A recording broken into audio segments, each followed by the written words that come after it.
আসসালামু আলাইকুম। স্বাগত সবাইকে আমার আজকের পর্বে। তৈরি করে দেখাবো সিদ্ধ আলু দিয়ে ভিন্ন স্বাদের একটা নাস্তার রেসিপি। খুব সহজে এই নাস্তাটা তৈরি করা যায় আর এটা খেতে কিন্তু দারুণ মজার হয়ে থাকে। নাস্তাটা তৈরি করার জন্য আমি এখানে ব্যবহার করেছি 2 প্যাকেট ম্যাগি নুডলস। এবার প্রথমে নুডলসগুলোকে প্যাকেট থেকে বের করে নিচ্ছি। প্যাকেট থেকে বের করে নেওয়ার পর প্রথমেই এর মশলাগুলোকে আমি আলাদা করে রেখে দিচ্ছি, এটা পরবর্তীতে ব্যবহার করব। আর বের করে নেওয়া নুডলসগুলোকে এবার হাত দিয়ে খুব ভালোভাবে ভেঙে নিচ্ছি। যে নাস্তাটা আমি তৈরি করব সেই নাস্তাগুলো কোট করার কাজে আমাদের এই নুডলসটা প্রয়োজন পড়বে।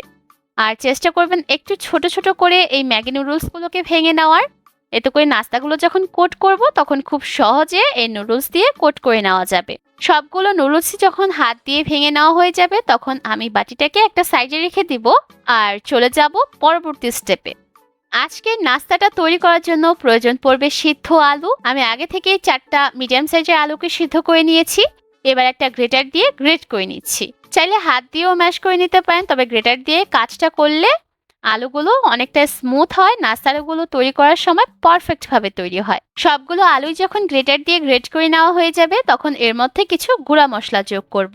প্রথমেই দিয়ে দিলাম হলুদের গুঁড়া 1/4 চা চামচ, মরিচের গুঁড়া দিয়ে দিলাম 2 চা চামচ, স্বাদ অনুযায়ী দিলাম লবণ, জিরার গুঁড়া দিলাম 1 চা চামচ, আদা রসুন বাটা দিয়েছি 1 চা চামচ। নুডলস থেকে যে মশলাগুলো বের হয়েছিল সেখান থেকে একটা প্যাকেট আমি এর মধ্যে দিয়ে দিলাম। 1 টেবিল চামচ দিয়েছি ধনিয়া পাতা কুচি, স্বাদ অনুযায়ী কাঁচামরিচ কুচি, 1/3 কাপ দিয়েছি পেঁয়াজ কুচি, 3 টেবিল চামচের মতো দিয়েছি ময়দা, আর আধা কাপ পরিমাপে দিয়েছি ব্রেড ক্রাম্ব। এবার সবকিছুকে একসাথে ভালোভাবে মাখিয়ে নিতে হবে। আর প্রথম অবস্থায় এটা একটু ঝরঝরা মনে হলেও যখন এটাকে মাখিয়ে নিতে থাকবেন দেখবেন মিশ্রণটা অনেকটা আঠালো পর্যায়ে চলে আসবে। আর একটু সময় নিয়ে মিশ্রণটাকে মাখিয়ে নিতে হবে আর চেষ্টা করবেন একটু চটকে মাখিয়ে নেওয়ার, এতে করে প্রতিটা উপকরণই একসাথে ভালোভাবে মিশে যাবে। এর মধ্যে কিন্তু মিশ্রণটা মাখিয়ে নেওয়া হয়ে গেছে। আর কিছুটা মিশ্রণ হাতের মধ্যে নিয়ে মুঠো করলে যদি দলা পাকিয়ে থাকে তাহলে বুঝতে হবে মিশ্রণটা নাস্তা তৈরির জন্য একদম রেডি। এবার হাত দুইটাকে ভালোভাবে পরিষ্কার করে নিচ্ছি। তারপর হাতের মধ্যে সামান্য একটু তেল মাখিয়ে নিয়েছি। এবার এখান থেকে অল্প অল্প করে মিশ্রণ হাতের মধ্যে নিয়ে নিতে হবে আর লম্বাটে করে শেপ দিয়ে দিতে হবে, যেমনটা আমরা কালোজাম মিষ্টি তৈরি করার ক্ষেত্রে করে থাকি। আপনারা চাইলে গোল বা অন্যান্য শেপের করেও এই নাস্তাগুলো তৈরি করতে পারেন, তবে এভাবে করে যদি একটু লম্বাটে করে নাস্তাগুলো তৈরি করা যায় তাহলে এটা দেখতেও ভালো লাগে আর খেতেও ভালো লাগে। আর চেষ্টা করবেন এই নাস্তার শেপগুলোকে একটু স্মুথ করে তৈরি করার, তা না হলে নাস্তাগুলো ভাজার সময় আবার ফেটে যেতে পারে। একইভাবে করে আমি সবগুলো নাস্তার শেপই তৈরি করে নিব আর চলে যাব পরবর্তী স্টেপে। এবার আরও একটা বাটির মধ্যে নিয়ে নিলাম 1/3 কাপ ময়দা, 1/4 চা চামচ নিলাম লবণ, 1 চা চামচ নিয়েছি মরিচের গুঁড়া।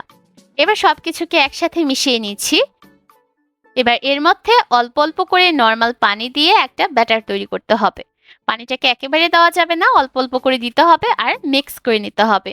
আর অবশ্যই খেয়াল রাখবেন মিশ্রণের মধ্যে ময়দার যাতে কোনো দলাভাব না থাকে, তাই অনবরত এভাবে করে চামচ দিয়ে নেড়েচেড়ে মিশ্রণটাকে মিশিয়ে নিতে হবে। আর এর মধ্যে কিন্তু মিশ্রণটা একদম রেডি। আর ব্যাটারের কনসিস্টেন্সিটা আপনারা নিশ্চয়ই দেখতে পাচ্ছেন, এটা কিন্তু এই পর্যায়ে খুব বেশি ঘনও না আবার একদম পাতলাও না।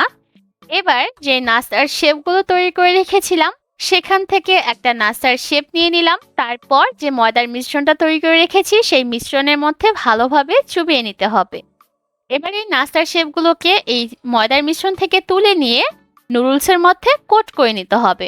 আর এভাবে করে হাত দিয়ে চেপে চেপে কোট করবেন, তাহলে নুডলসগুলো খুব সহজে নাস্তার সাথে লেগে যাবে আর ভাজার সময় খুলেও যাবে না। একইভাবে করে আমি আরও একটা নাস্তার শেপ নুডলস দিয়ে কোট করে নিচ্ছি। আর কাজটা আমি কিভাবে করছি আপনারা স্ক্রিনে দেখে নিশ্চয়ই বুঝতে পারছেন। অবশ্যই একটু হাত দিয়ে চেপে কোট করবেন, তা না হলে ভাজার সময় এই নুডলসগুলো খুলে যেতে পারে। একইভাবে করে আমি সবগুলো নাস্তার শেপ এভাবে করে নুডলস দিয়ে কোট করে নিব আর চলে যাব এগুলোকে ভাজার জন্য। নাস্তাগুলোকে ভাজার জন্য চুলায় পর্যাপ্ত পরিমাণ তেল মিডিয়াম হাই হিটে গরম করে নিয়েছি। এবার একে একে নাস্তাগুলোকে তেলে ছেড়ে দিচ্ছি। এই পর্যায়ে কোনোভাবেই চুলার আঁচ কমিয়ে রাখবেন না, তাহলে নাস্তাগুলো তেলে ছাড়ার সাথে সাথে উপরের নুডলসগুলো খুলে যেতে পারে। প্রথম অবস্থায় চুলার আঁচ থাকবে মিডিয়াম হাই হিটে। তারপর যখন নাস্তাগুলো একটু ভাজা হবে তখন চুলার আঁচটাকে মিডিয়াম করে দিয়ে এই নাস্তাগুলোকে ভেজে নিতে হবে। যেহেতু নাস্তাগুলো তৈরি করার জন্য আলুগুলোকে সিদ্ধ করে নিয়েছি, তাই এই নাস্তাগুলো ভাজা হতে কিন্তু খুব বেশি একটা সময় লাগবে না। চুলার আঁচ মিডিয়াম হিটে রেখে 8 থেকে 9 মিনিটের মতো ভাজলেই দেখবেন নাস্তাগুলো খুব সুন্দরভাবে ভাজাও হয়ে যাবে, আর এর উপরের অংশটার মধ্যেও সুন্দর একটা লালচে বাদামি রং চলে আসবে। এর মধ্যে কিন্তু নাস্তাগুলো ভাজা হয়ে গেছে।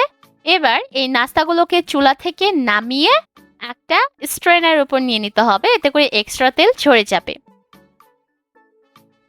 ঘরে থাকা সাধারণ কিছু উপকরণ দিয়ে খুব সহজে এই নাস্তাগুলো তৈরি করে নিতে পারেন আর সার্ভ করতে পারেন টি টাইম স্ন্যাক্স হিসেবে। চেষ্টা করবেন গরম গরম এই নাস্তাগুলোকে সার্ভ করতে, এতে করে এটা খেতে বেশি ভালো লাগে। কেমন লাগলো আমার আজকের এই সহজ নাস্তার রেসিপি অবশ্যই কমেন্ট করে জানাবেন। আজকের মতো এখানে বিদায় নিব। সবাই অনেক ভালো থাকবেন। আল্লাহ হাফেজ।